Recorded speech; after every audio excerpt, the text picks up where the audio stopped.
पोटगी कमी करण्याला तुम्हाला खोटे मार्ग करायची गरज नाही. खरे मार्ग उपलब्ध आहेत. खरे कायदेशीर मार्गाद्वारे देखील आपण पोटगीची रक्कम कमी करू शकता. आपण एखाद्या ठिकाणी इन्व्हेस्ट केलं तर ते मान्य न्यायालय तुमची लायबिलिटी धरेल का? ते उलटा ॲसेट्समध्ये जाईल.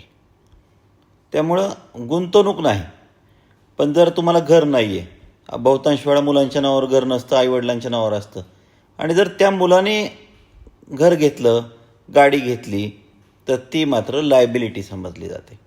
कारण की ते आपण कर्जावर घेतो आणि ते कर्जाचा हप्ता दरमहा फिटत असतो. मग तो फायदा तुम्हाला तुमच्या पगारातून किंवा उत्पन्नातून मायनस करायला फायदेशीर ठरतो. आणि तुम्ही काय करता? म्युच्युअल फंड, SIP, ते चांगलं असेल पण पोटगी वाचवायसाठी नव्हे. त्यामुळे हे कायदेशीर मार्ग वापरून पहा आणि मग पोटगी वाचवा.